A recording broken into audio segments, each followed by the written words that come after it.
say who you're with, what organization you're with. So I will start off with Tish. Hey everybody, Tish McCutcheon with the Jolly Foundation.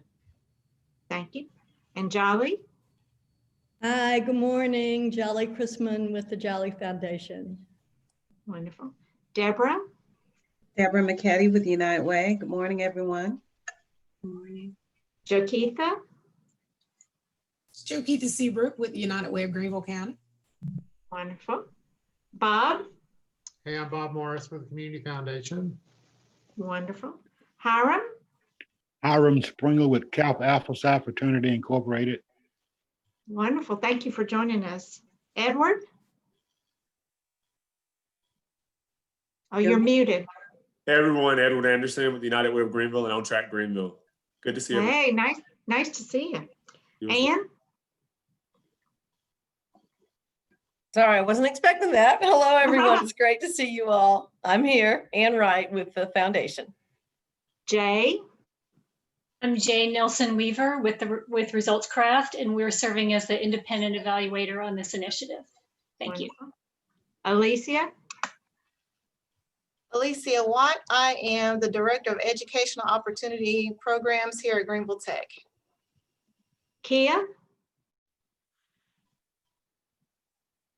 Hi, I'm Kia Keaton. I am the new, as of July 1st, Director of the African American Male Scholars Initiative.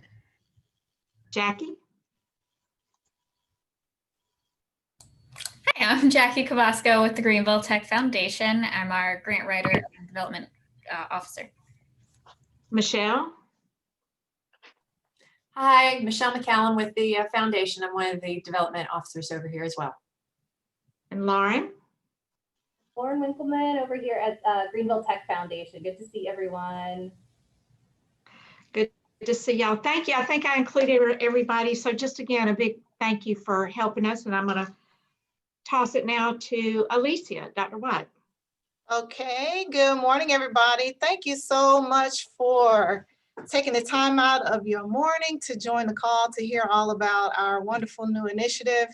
We are excited to share with you the results of our first year. We just completed the first year.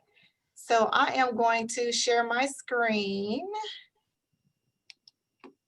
and we will get this started. Can you all see that? Yes. Okay. All right. It's rather large. Okay, we did that already. Okay, so about now, time is really flying. So I think it was about 2 years ago, the president of the college, Dr. Keith Miller, put together a commission on persistence and retention. And he appointed me the chair. And our role, it was about 8 of us from all different areas of the college. Our role was to develop a strategic plan to help the college improve our overall retention rates. So the problem at the time was the retention rates had dropped to an all-time low for the college, and we needed to have a plan to get those rates back up. So as a team, the first thing we did was we looked at the data. We wanted to be able to see, if there were any particular pockets of students that weren't returning. And if so, would we be able to do something special for those students to help them get their retention rates up? So when we looked at the data, we realized that the African-American males were coming in at the bottom of every category. So when we looked at the persistence rates, that's from one term to the next, the African-American males were at the bottom. When we looked at the retention rates, that's from 1 year to the next, they were at the bottom. When we looked at the completion rates, that's graduation, they were at the bottom. So we started getting a little concerned. So we said, well, there's gotta be a category where they do not come in at the bottom. So we looked at the course success rates and we looked at the math course success rates, they were at the bottom. The English course success rates, they were at the bottom. So we knew as a team, as a committee, we were gonna have to do something special for our African-American males to help them at least get up to where the rest of the college was in all of those different categories. So for the fall of 2017, fall of 2018, the overall college retention rate, and that's from one academic year to the next, was 52%. For white males that same year, it was 56%. But for the African-American males at the college, the overall retention rate was 42%. So what we decided to do was put together a special initiative for our African-American males here at the college that will help them get their grades up, help them to be able to persist from one term to the next. And we knew that we were going to have some specialized services involved to help, get them to that next level. So these are our objectives: good academic standing. So in order to remain a good academic standing here at the college, you have to maintain a minimum of a 2.0 cumulative GPA at all times. At any time you drop below a 2.0, then you start going into our academic standing categories. So we decided for the African American Male Scholars Initiative, we would put the good academic standing at a 2.2.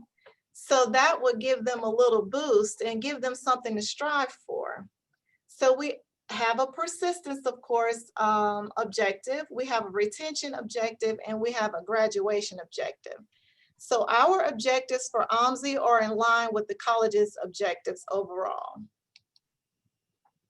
So in 2019, 2020 was our first year for the African American Male Scholars Initiative. We were really excited. We had some really good results despite all of the different challenges, as you can imagine, that happened over the last year. So we served 121 African American males last year, which was 12% of the total African American male population here at the college, of which 75% of the students that we served were first-generation college students, which means technically neither one of their parents earned a bachelor's degree. 77% of them were low income. That's according to the federal poverty guidelines. 12% had some type of learning or physical disability, and 67% of the students that we served last year were working and going to school at the same time. In addition to the regular services that we provide, which of course is really intensive advising, it's a case management approach.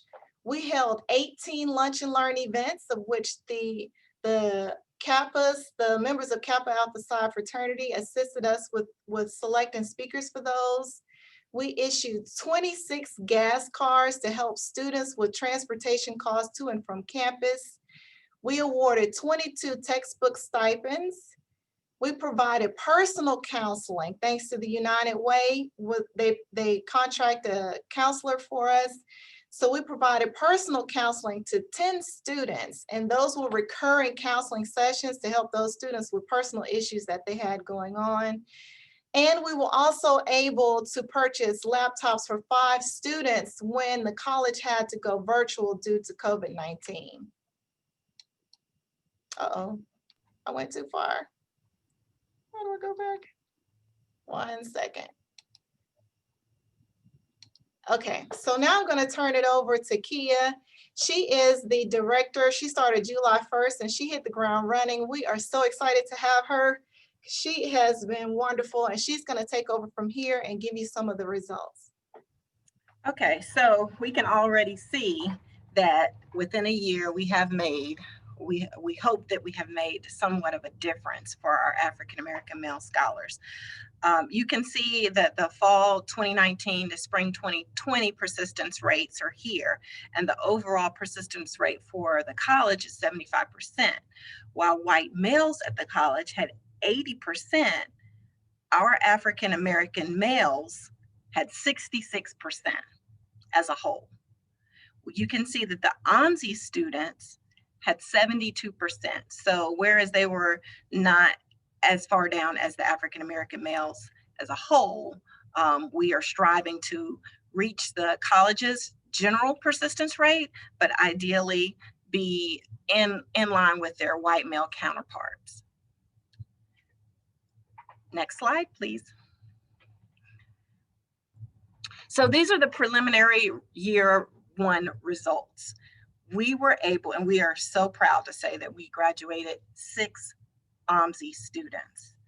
The fall 2019 to spring 2020 persistence rate was 72%, and the fall 19 to fall 2020 retention rate was 60%.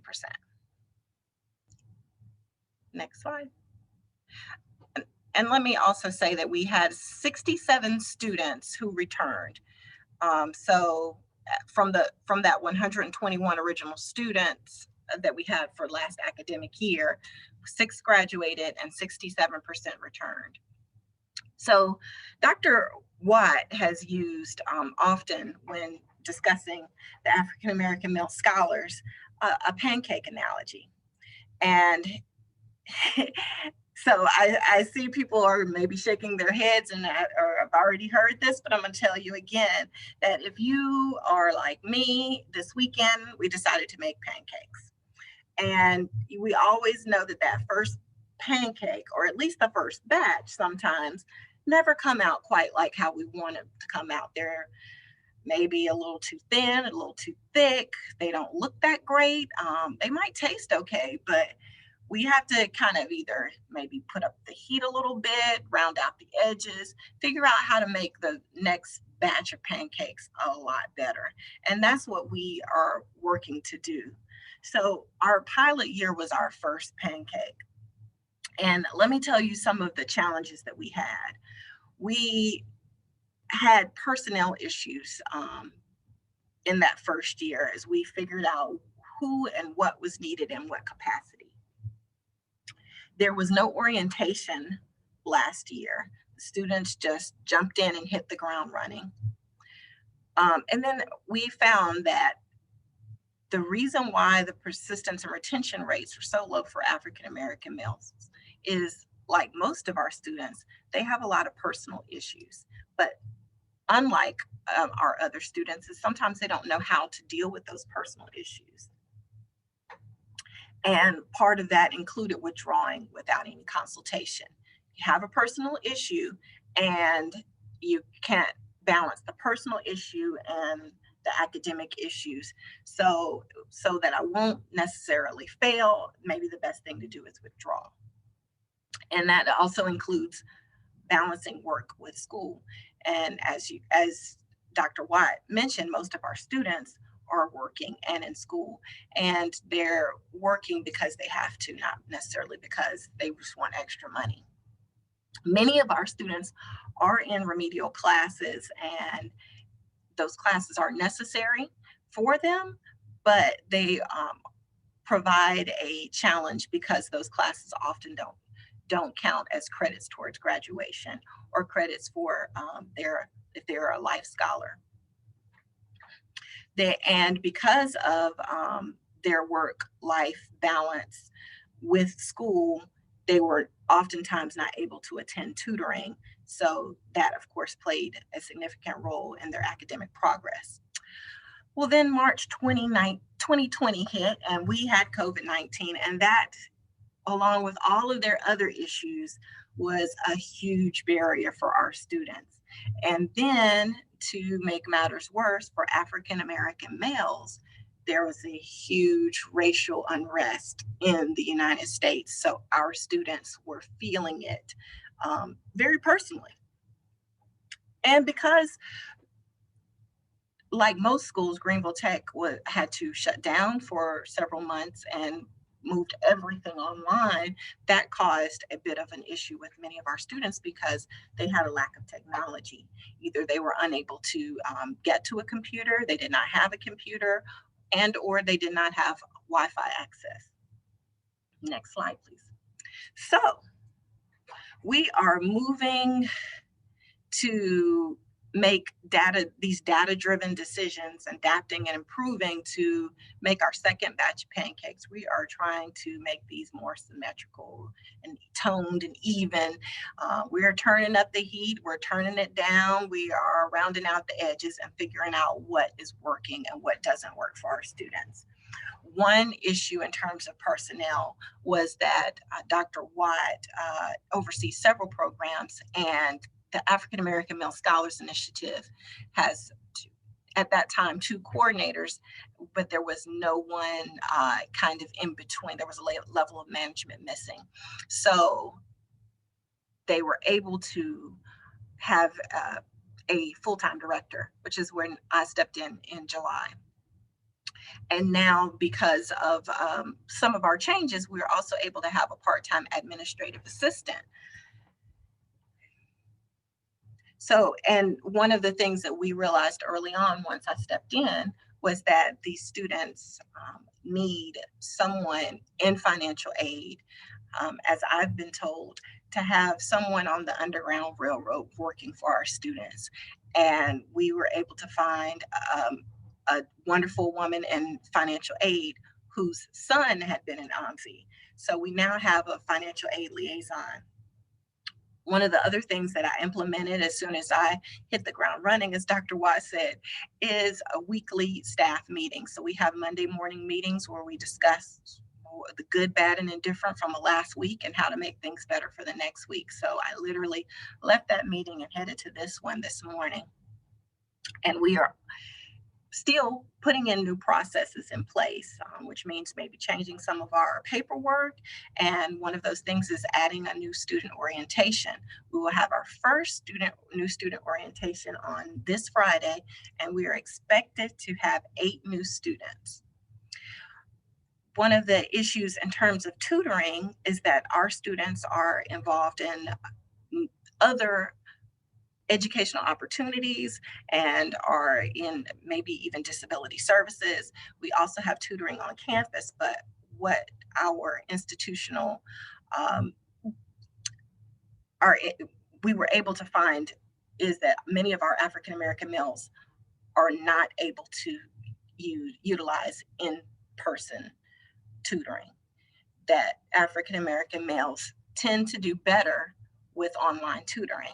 So we have implemented a contract with tutor.com, which we are super excited will start this week.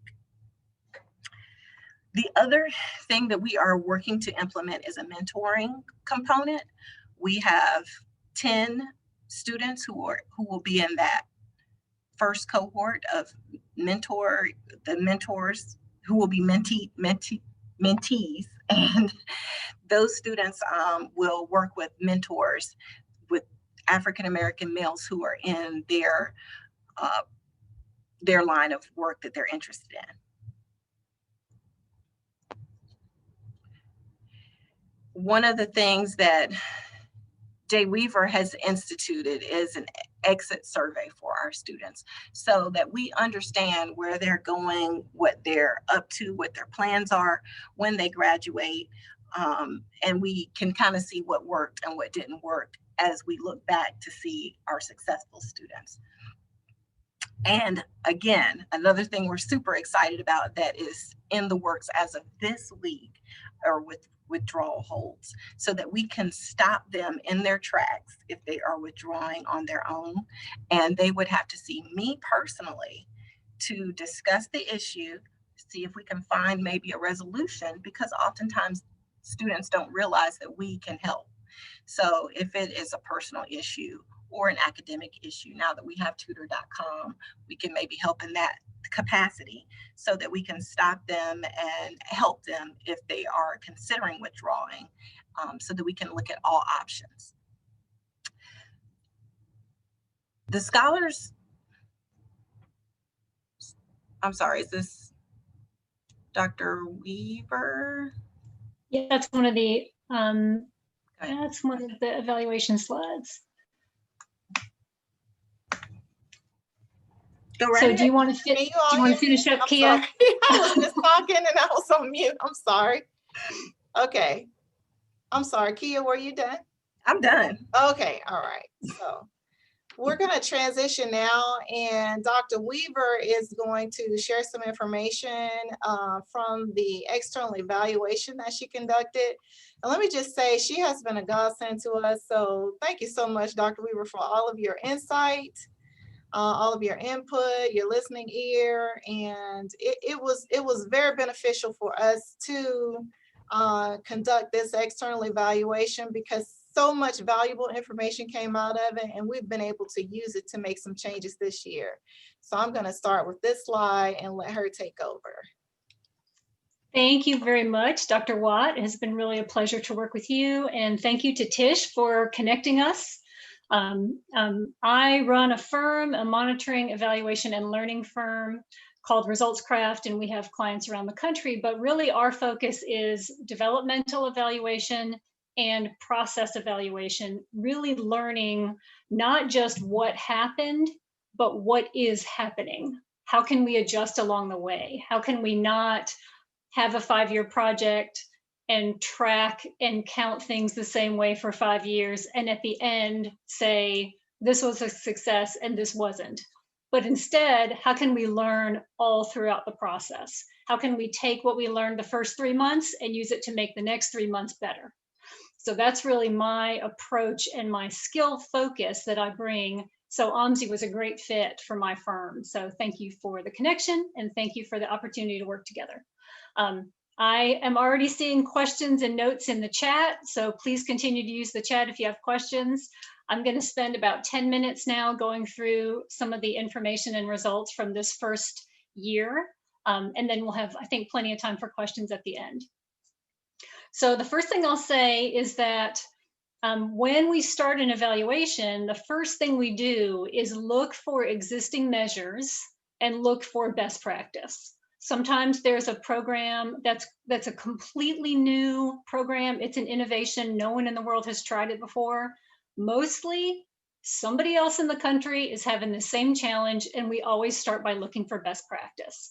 So one of the great benefits of this program is there are some really well-researched best practices to supporting low-income people of color groups in community college. So the first thing I did after meeting with Dr. Watt was call New York. The City University of New York is one of the best similar programs in the nation, and their evaluation budget is probably bigger than the entire AAMSI budget.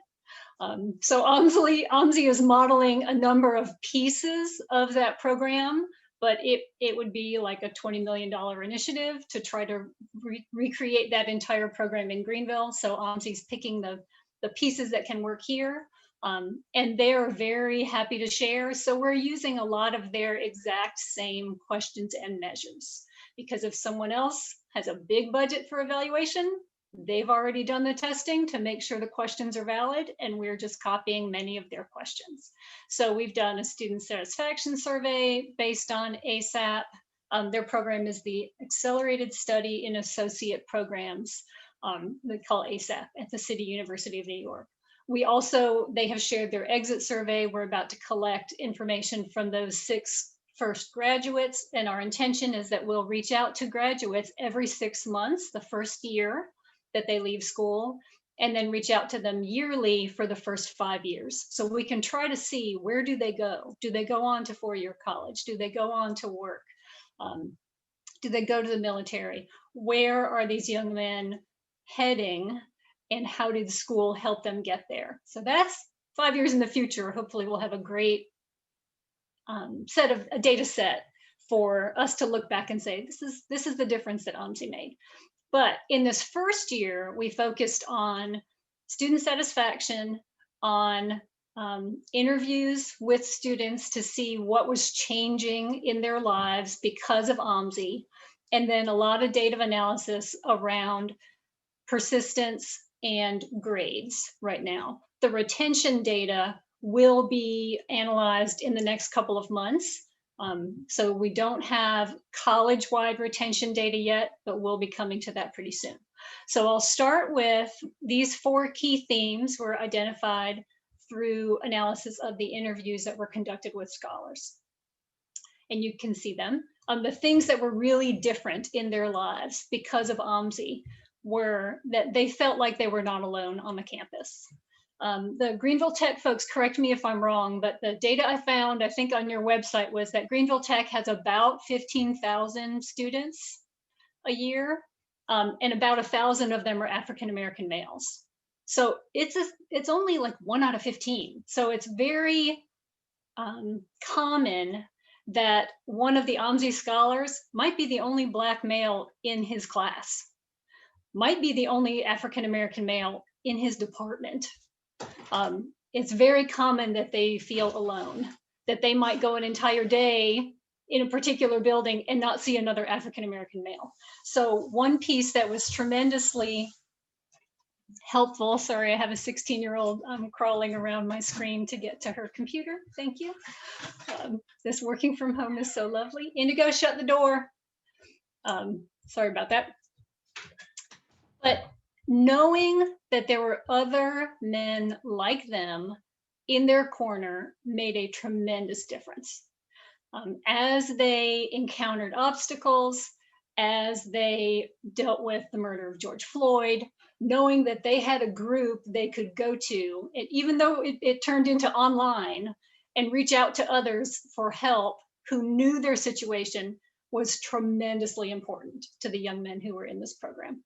Another key theme that emerged from the interviews was a future orientation. This came about in part through the Lunch and Learns, connection to African-American men who were professionals, who are working in Greenville, that they could see this is what can happen for me if I stay and I study. As we showed earlier, most of these students don't have anyone in their family who's graduated from college. They don't know how this works. So being able to be exposed to and have safe conversation with African-American males, professionals, mentors, is life-changing for them, honestly. There's one student, I think Alicia, pull me back if I'm sharing too much, but I certainly won't give his name. There's one student who wants to go off and be an engineer. So he's working on an associate's in engineering. There is no African-American faculty in engineering. Like, this young man had literally never met a Black male engineer. And here he is trying to pursue this dream. Well, there are Black male engineers. Of course there are. And Dr. Watt was able to find one in Greenville to talk with this young man. That's a life-changing experience for him. The third theme is that they were able to experience the help of a dedicated advocate. The AAMSI staff, Dr. Watt, other people in the college were there to help them. They did not have to do it alone. And then the fourth theme that emerged from the interviews was a connection to resources. That the college has resources available, there are resources in the community, but again, young men who don't have the experience of being in college, maybe no one in their family ever has, are fairly low income, are working, many stresses in their lives, they don't necessarily know or feel comfortable with reaching out to know how to connect to these resources. Another example I'll share is one young man who I think was in a physiology class and was struggling, wasn't connecting to tutoring on campus, not sure why, but AAMSI and Dr. Watt were able to connect him to a professor she knew, I think at Clemson, who did an individual one-on-one 2-hour tutoring session for free for this young man in physiology. He passed the class fine. He wasn't having trouble with the class. He was having trouble with other issues that were making it difficult for him to understand and keep up with the material. So that kind of connection to resources also is life-changing for many of these scholars. Next slide. Good academic standing. On that slide, Dr. Watt showed at the beginning of the 4 different measures that we're looking at. Good academic standing, then persistence, meaning you start in the fall, you come back in the spring, then retention, meaning you started in the fall, you came back the next fall, and then eventually graduation. Those are our 4 key measures. Good academic standing is where it all starts.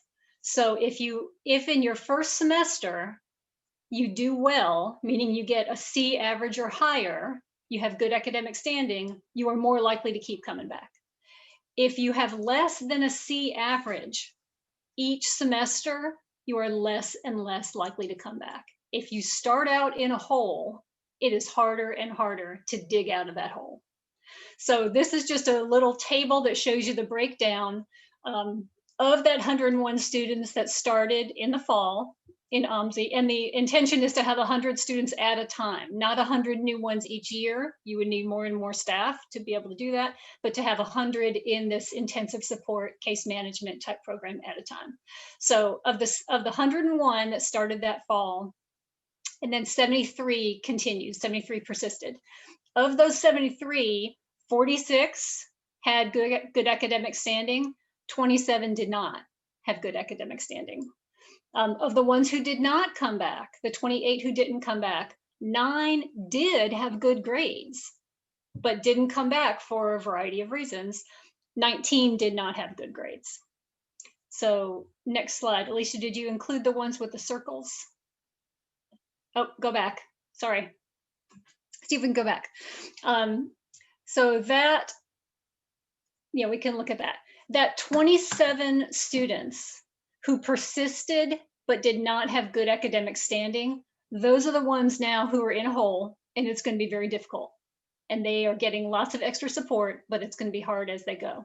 That 9, the 9 who did have good grades but didn't come back, that's a tremendous opportunity. Those are the ones that we could move forward with.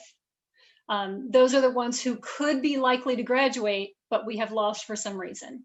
Now, when they drop from semester to semester, that doesn't mean they're always gone. Some do come back over the summer or come back the next year. But this is just a little highlight on how we look at the data that gives us an idea of where do we want to have our laser focus. Okay, now next one. Sorry, let's go to the circles. Thank you. This is a comparison of the persistence rates at Greenville Tech. We asked the school to break out different groups so I could see a true comparison. So college-wide persistence, and again, this is fall 19 to spring 20, was 75%. When we asked the school to break out those African-American males who were not in AAMSI, their persistence rate was 65.7, and the AAMSI persistence rate was 72.3. So to me, this is flat amazing. Knowing there was a pandemic, knowing this was the first Pancake, but the fact that the AAMSI scholars got that close to the college-wide persistence rate is tremendous. And they were significantly higher than African-American males not in AAMSI. So I think we should stop and applaud. To me, this is really amazing. I was quite surprised to see this level. Next. And when we look at the difference between the AAMSI males and the non-AAMSI males persistence rate, there's a 10% gap there. So that's a significant change, significant difference. Next. This one is very preliminary. We never publish anything as finished data until I get it directly from the university data analysts. And then I dig into lots of different layers myself. But if we look at, these are the retention rates, the columns are showing you the retention rates from 2017 to 2018. And our preliminary AAMSI retention rate is 60%, which is higher than the college as a whole a couple of years ago. So this one is preliminary. We don't have the data yet for the college as a whole, or even for white males for the fall 19 to fall 2020 yet. It will maybe be a couple more months before we have that. But once we have that, then we can compare the AAMSI scholars to college as a whole, to white males, and to African-American males not in AAMSI to see what kind of difference this program is making.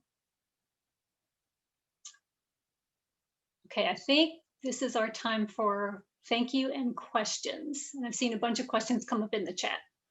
So I'm not sure who's facilitating the thank you part and the questions part. Yes. So thank you, Jay. I think I missed one of your slides. I'm sorry. That's all right. The one with the circles. Yeah, it's okay. So sorry. So we had a tremendous amount of support in our first year, and I'm going to tell you, we absolutely could not do this without you. I mean, it's just not possible for us to do this, and it means so much to the students first, because the support that they received was unlike anything since they've been at the college.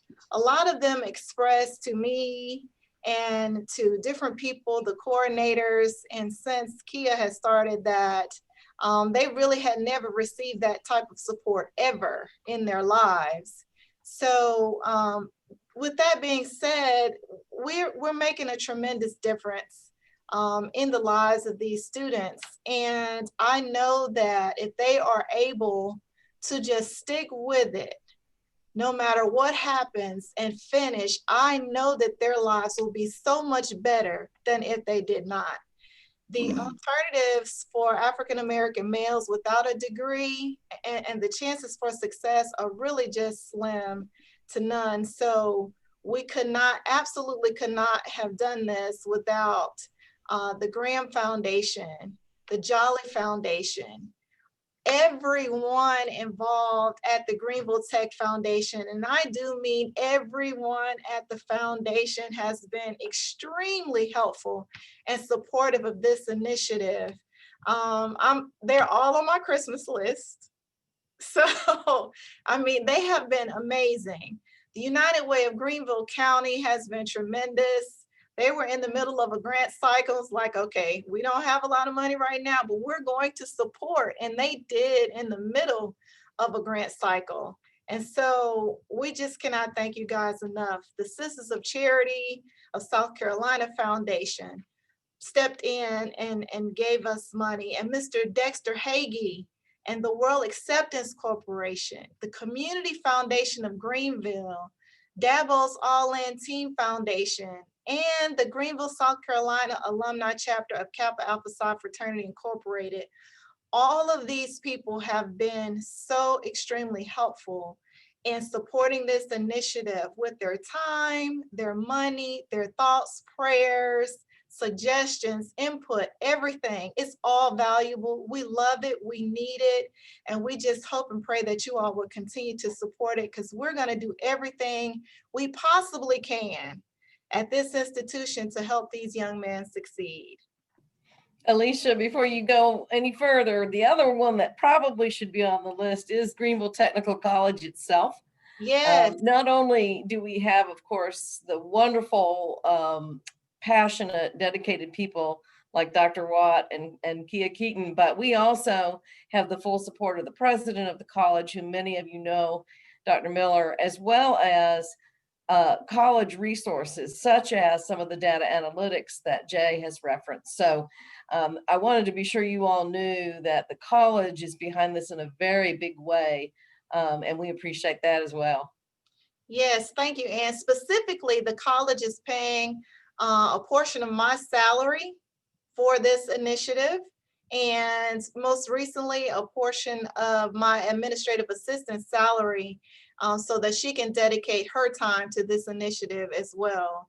Our staff, they all have their own individual offices, which is huge because offices are at a premium at the college. So they all have their own personal offices and able to have those individual conferences and meetings with our students. So we have access to our institutional research department, which has been a huge help in providing us with the data that we need. So absolutely the college. Thank you, Anne, for reminding me of that. And so now we'll take any questions that you all have, comments. Alicia, there's a couple that were in the chat box, so I'll read those. Okay. And then if there's anyone else who has questions, feel free to put them in the chat box, or I'll let you know when I'm done those, and we can let you unmute and you can ask your question in person.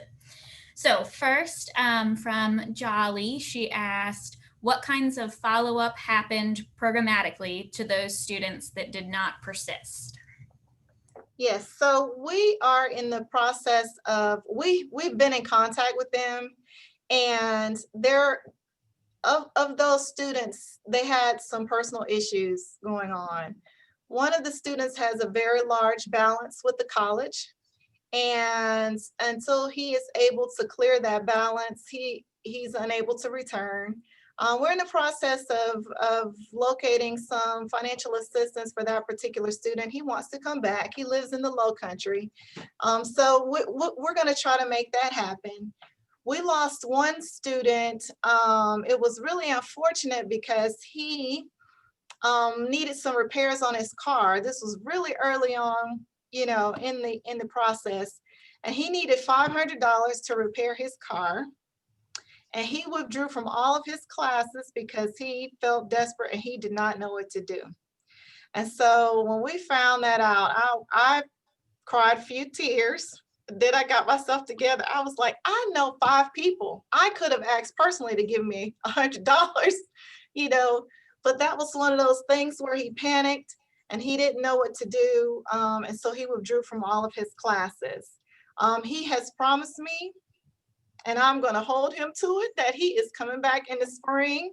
So everyone on this call is putting him on notice that he is supposed to be returning in the spring.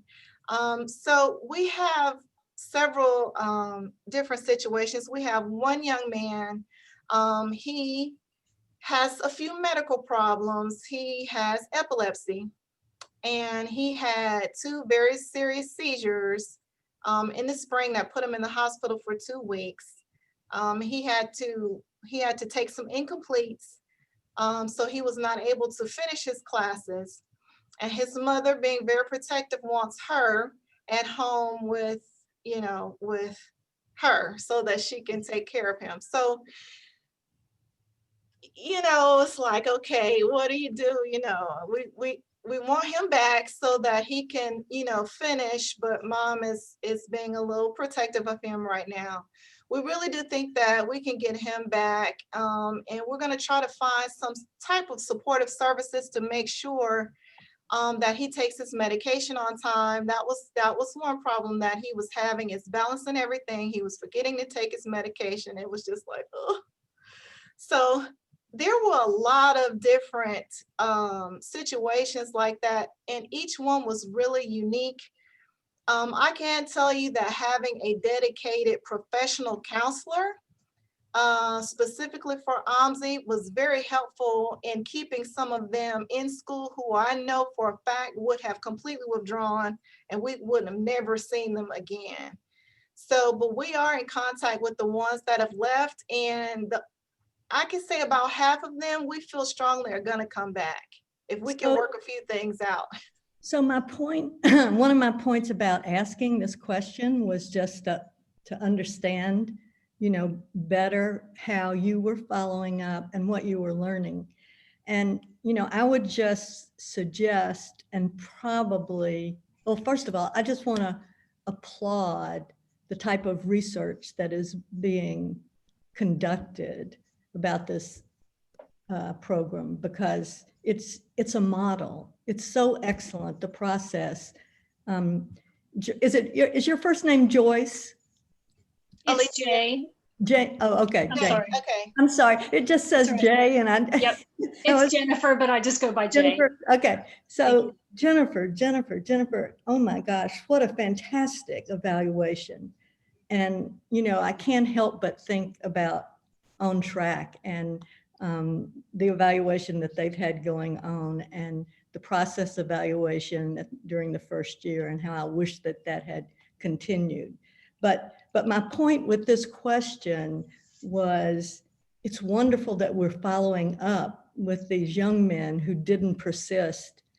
And we need to learn as much about them as we're learning about the students that continue in the program, because that will help us make programmatic adjustments, and also, you know, be able to tell the world through the research, you know, this is how we turn the corner, even with students who didn't persist at first. So it's great that you're following up. I hope you're documenting the follow-up, because that's just as much a programmatic intervention as anything else that you do. And Jane can use that data and also follow up with these students. So this is something that does not often happen, and you have the possibility to do it. And it's really wonderful because it will be of such benefit to the program and to the world. I'm sorry to be on this soapbox, but I just can't No, help. please, anytime you think of us and you have suggestions or you see articles that hit the news or anything, please send them to us. We are open to all suggestions. We want to make sure that we're doing everything possible. So anytime you have any ideas or suggestions, please send them to us. We are most thankful, most grateful for that. Well, one of the other points I want to make, and I won't take up everybody's time, I'm sorry, but I just can't help myself. Could we get the slide back up that showed the themes? Yes. That Jennifer found in the interviews? And many of you with On Track Greenville remember those interviews, so thank you very much. Yeah. Yeah. That kind of qualitative data analysis is, many funders do not make time for that in evaluation because it is expensive. Yep. I think it adds a layer of richness that is easy to miss. So well, it also tells you what to do research on as you go ahead. Mm-hmm. If you have the qualitative data. And right. So what I wanted to say about those themes and why they're so important is that programmatically, you can look at each of these themes and think about what you can do to strengthen brotherhood, to strengthen future orientation, to strengthen dedicated advocate, to strengthen connection to resources. So programmatically, going after those things is very promising. And then the second reason that it's so important is that with the research that Jennifer did looking at the CUNY program and this qualitative data, you can begin to articulate a theory of change for this program. You have the information now to do it. And Jennifer can work with you on that. I'm sure she's worked with other clients on developing their theory of change. Yes. And that will help you both programmatically and research-wise. And so I think it's just a great next step. Okay, I'm getting off of my soapbox now and just saying thank you, thank you, thank you to all the funders who wanted this research and Jennifer for doing it. And thank you to all of you at Greenville Tech who are paying attention to it. It's fabulous. It's the best thing the Jolly Foundation has seen in terms of a research process and a process of evaluation that will actually help to improve the effort. Thank you so much. We appreciate that. And I would love to jump in. Thank you for those comments, and it's already working. So that's the beauty of developmental evaluation of process. So 2 of those themes were dedicated advocate and connection to resources, and those have already been changed. Yeah. Like in the last 3 months, those have already been changed based on what we're learning. So that online tutoring is a tremendous adaptation that I think will really make a difference, because particularly the men who are working, they can do the online tutoring at 2 in the morning. They can do it when, it doesn't have to be when a tutor is available at the college, which is a wonderful resource for folks who can use it. But if they can't get online with the tutor until midnight after they get home from work at the restaurant or wherever, that is a tremendous programmatic adaptation that should help them. Yeah. Another thing I want to mention here is the connection to On Track Greenville. When we look at who is struggling, many of these young men came into AAMSI and they have to take translational courses. Am I using the right term, Dr. Watt? Transitional, yes. Transitional, excuse me. They have to take transitional courses, which essentially is 8th grade. A friend of mine who teaches at Greenville Tech explained to me transitional courses are people who got through middle school and high school without the skills they need to start at the community college level. So many students in AAMSI arrive at community college and they have to take a semester, if not a full year of courses to get them up to a high school graduate. Those classes don't count when they then want to go on to college. Yeah. And On Track Greenville is an initiative that is trying to right that problem. You're trying to intensively focus on low performing, high poverty schools with greater academic and social resources so that more kids can finish 8th grade knowing what they need to know and start high school more prepared and hopefully finish high school more prepared. So over the years, hopefully, when African American men and others arrive at Greenville Tech, hopefully we'll have higher and higher percentage of them ready to start those credit classes right away. Another thing we learned that is a huge challenge is that some of the scholarships pay for those classes, some don't.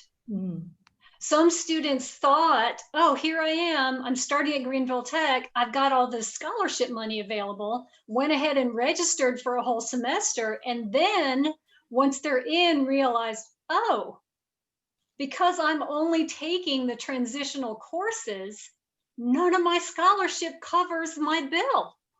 Yeah, we had 6 like that. They were life scholars. So they graduated high school with GPAs high enough to earn the life scholarship, but still tested into transitional courses, which is Greenville Tech's name for remedial courses. And the life scholarship does not pay for remedial courses. So then they got this big bill from the college in October, and they didn't know why they were getting a bill. And so we started doing the research and found out that the life scholarship doesn't cover that. We were able to work with the financial aid representative, who is now our liaison, thank God. And she ran those students through the South Carolina needs-based grants, and 5 of the 6 were eligible, which was wonderful. So it took care of that, but 1, he still was not eligible for that. And his parents, it was a $1,300 bill. His parents did not have the money to pay that. And so we reached out to the United Way's African American Leadership Group, and they paid the bill for the student. So he was like, phew. He was like, I don't know, I don't have $1,300. So that group paid for his tuition, the remainder of his tuition, and he was able to register for the spring and continue on in the spring. So it's just having those connections and being able to pick up the phone and call everyone in the community and help these students is really a big benefit. I did see where Jokitha asked in the chat, what was the young man's thought process that had the $500 with the car? When we talked to him and asked him, why didn't he let us know, whatever, he said, well, I didn't know you all could help me with that. It's like, oh. And part of that, part of that is just lived experience. Like this young man, does he know anybody that can come up with $500? Maybe not. Yeah. So why would he dream to ask Dr. Watt, do you know anybody? Like I sit in a very privileged place. I recognize I have a good income. I earned a doctorate. I have my own business, and I'm often aware of my blinders and often not. But like that person, it might not have occurred to him to ask anybody. Who in the world can come up with $500?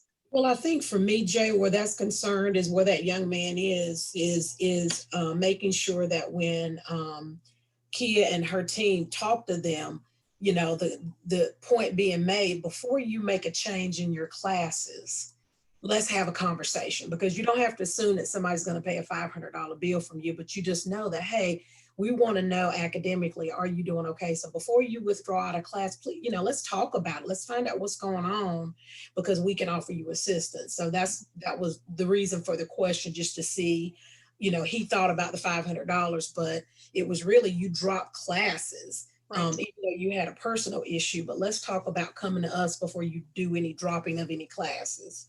Yeah. I'm gonna have to hop off the call for another call, but I just want to say congratulations.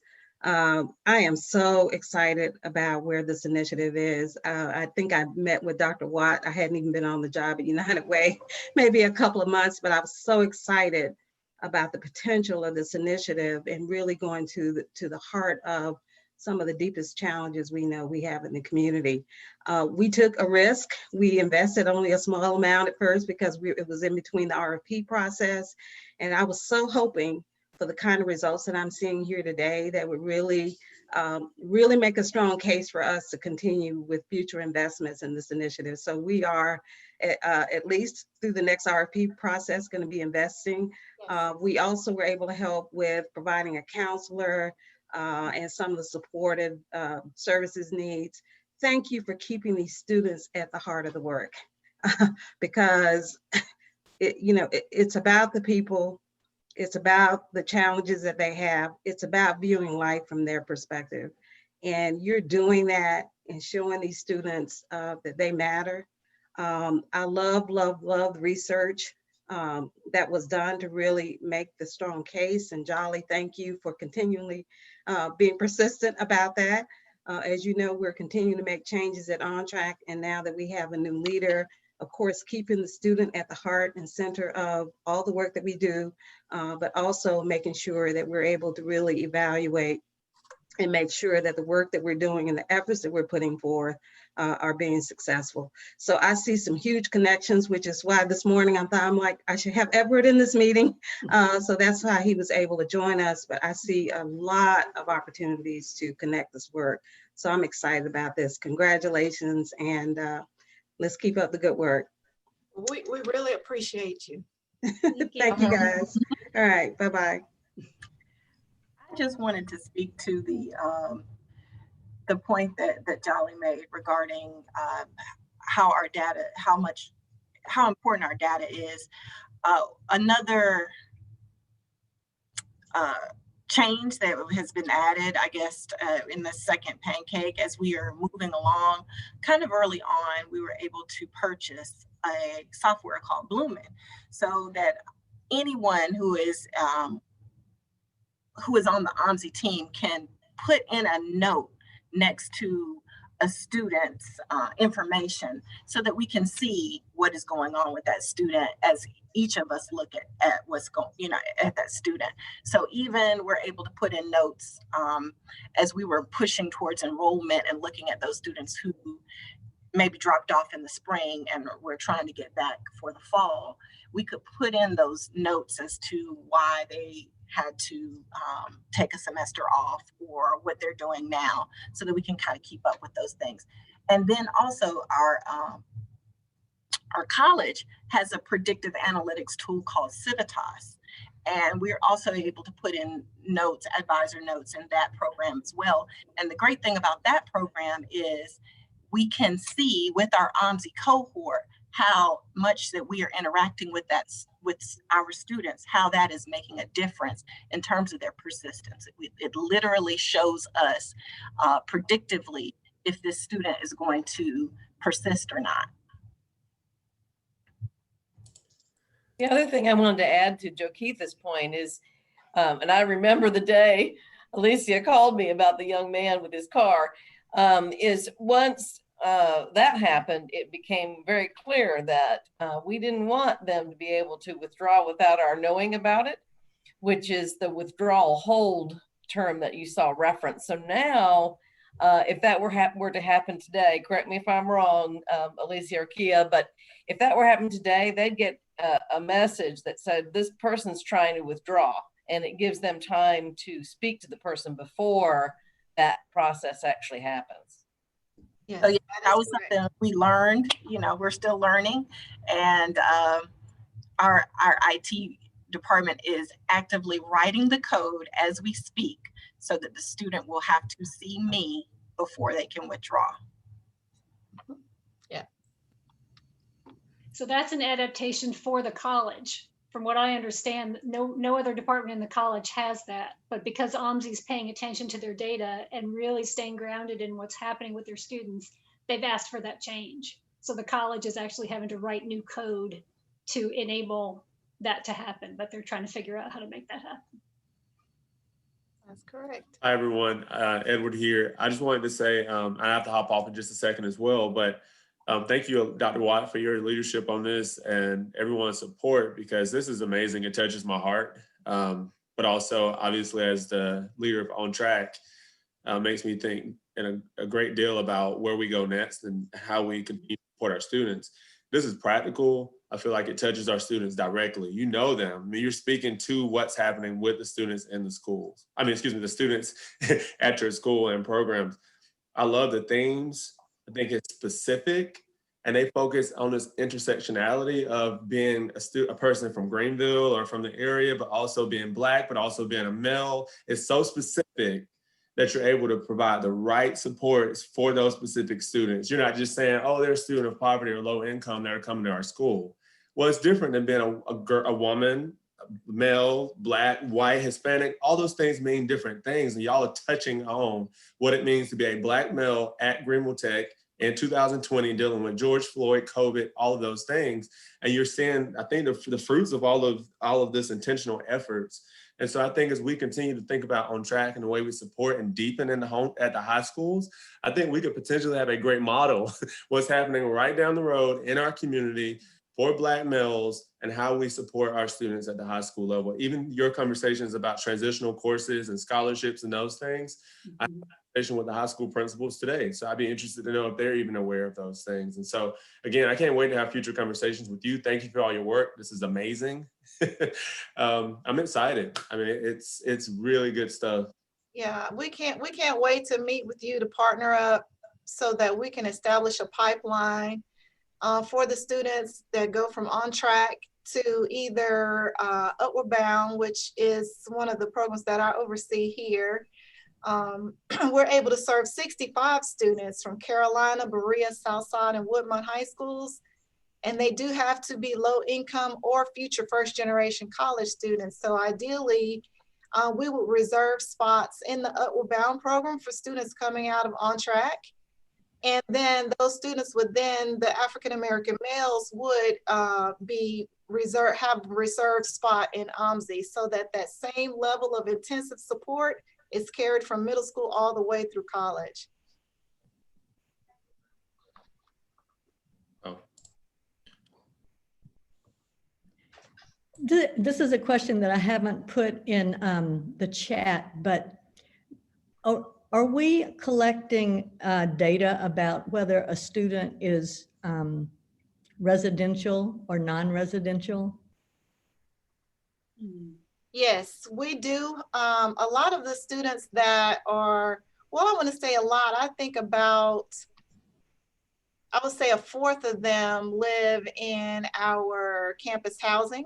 Yeah. Yes. Okay. Yes. So I think, I think that is a good variable to follow in the research. It would be interesting to know. Yes. Yes. We had a little challenge during the quarantine because some students in our housing, they ran out of toilet paper and food. Because what happened is most of the students were able to go home, but there were some students who had to stay here. They didn't have anywhere else to go. And so they were sharing food and toilet paper with, they came together as a little community and were sharing, but when we contacted our students, they didn't have any toilet paper. Right. So yep. you all know Leandria Robinson. She got up and was at Costco when they opened, and the toilet paper didn't even make it off of the truck. The truck. Thank you. And so she was able to. They were limiting the number that you could get, so she got the max that you could get. got some food and took it to them, and they were so thankful. And we take for granted like toilet paper, you know, it was at a premium at one point, you know. Yeah. Alicia, I just want to take this moment to tell you about something that Wofford is doing. It has, we funded a program there to support first generation students there. And of course, they have more residential students than you do. But they actually have set up a supply closet that has those kinds of needs in it. And all of the students that are part of this program have a slide key, and they can go in with no stigma into this closet and take what they need. I don't know if that's something that you think would work for your students, or if you have funding for it, but it is an idea to at least have in the back of your head to have something like that. Yeah, that would be awesome. Definitely. We do have a food pantry, Jolly, I don't know if you knew that, called the Caring Corner. Yeah, I didn't. And really that is another aspect of the college that I think is almost too much of a secret. It is a wonderful option. And yeah. So of course, Kia can connect and the others can connect our AAMSI students with Caring Corner, but we're also at the foundation trying to get more support and knowledge of the Caring Corner. You can actually go on Amazon and it's got its own link, and you can order things based on their needs list and have it delivered to them. That's great. So we were able to connect the students to at least one person on campus who, even after the college closed, that they could get into the Caring Corner if necessary. That's great. Do we have any other questions? There was one more in the chat box, also from Jolly. Do you know what points in the semester are African American males likely to not persist? Are there any like turning points in particular that you've noticed? Yes, it's usually within the first 2 weeks of the term of a semester. Yes. If they can get past the first 2 weeks, then they're more than likely going to persist. Those first 2 weeks are critical. That's so interesting. Yes. Thanks. Does anyone else have any questions? I know we're a little after 11, so if you need to go, that's great. If not, we're happy to stay on for a little bit and answer some more questions. Jakitha had one, and she's no longer on the call, but I do think it's important to address it. Mr. Springle is on the call. She said, I see a lot of females. I don't see any males. A lot of males. How are you guys going to, you know, work on that and incorporate that? She's like, females are great. I'm like, I agree wholeheartedly, you know, but they do need more of an African-American male presence. And so we are going to pilot the mentoring program, the mentoring component of AAMSI this year. We're going to start with 10 students that have been identified that want to participate in the mentoring component. They have expressed that they want a mentor. So Kappa Alpha Psi fraternity, we have 2 representatives. They are in the process now of finding a mentor in the career field for those particular students so that they can start that process. They will have 6 sessions, and it is very specific what's going to be covered in each session. So we created the topics, but we're going to allow the mentor to determine how he wants to go over that topic or present that topic with the mentee. So we are incorporating that part into the initiative. The lunch and learns, all of those speakers, with the exception of about 3, have been African-American males. And we've been very intentional about putting those males in front of the students every week, which has been really helpful because they've been able to stay after the lunch and learn is over and make those social connections with those men. They get their business cards and they're keeping in touch. And Mr. Sprinkle, do you want to add anything? Yes, I'd just like to say, getting involved in the program was almost like a natural progression for our organization, because at the middle school level, we have what we call a Kappa Nights program. And at the high school level, we have what's called a Kappa League program. And many of those students come from the same demographic background as the AAMSI students. So it's been sort of a natural progression. And on a personal level, I was able to establish a connection with one of the students. And based on conversations with him, I have seen a lot of the problems firsthand that have been part of this presentation. But in the current climate, I think that a program like this is very valuable to help ensure the success of these young men who come from, in a lot of cases, real trying situations. The young man that I'm working with, he and his mom moved here from, I believe it was Charlotte, Columbia, because of a domestic violence type of situation. And they're adjusting quite well. And I have just been impressed with some of the young men in the program. There was one in the program that was just a tremendous spoken word artist. And he even wrote a poem about his experience at Greenville Tech, which I thought was just amazing. So kudos to Dr. Watts and her staff for a tremendous program, and we look forward to continuing our relationship with AAMSI. Thank you. Thank you, Mr. Sprinkle.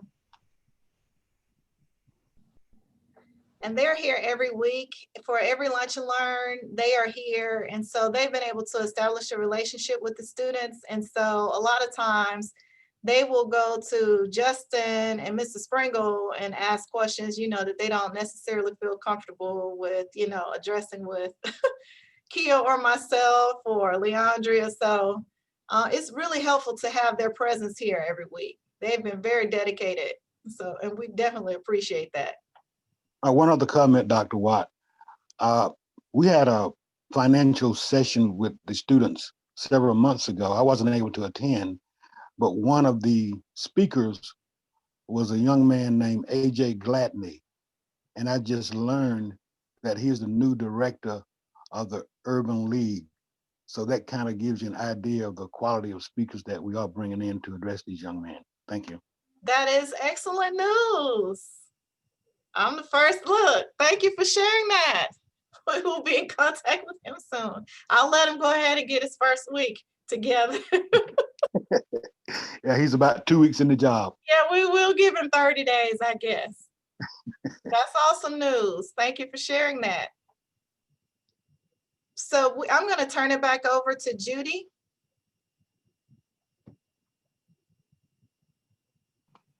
Thank you all. Thank y'all so much. Truly, and I will say that I need to go back to the Graham Foundation, even though they're not on the call. They started this with their seed money, and then Tish, you were such a champion for us and guided us into what we needed to be thinking about and doing. And just thank you, because I think that your persistence in getting us to do what we needed to do as a college and a foundation to get this thing up and running and expand the collaboration and the partnerships. And we are going to keep doing that. So hopefully our next call will fill up this screen with double the blocks, but everything. And Kappa Alpha Psi, just to have y'all involved on the level you are and showing these young men what can be. And so to the staff, thank you. I won't keep you any longer, but Ann, thank you for your comments. And the college truly is supporting this. Dr. Miller, fully behind it. So Jackie, Alicia, Kit, Jay, Jolly, all of y'all, Lauren, out there pushing the program for everybody. Thank you. And I'll follow up with an email and then we can keep the conversation going. Thank you. Thank you all. Thank you very You all much. have a great day. Bye.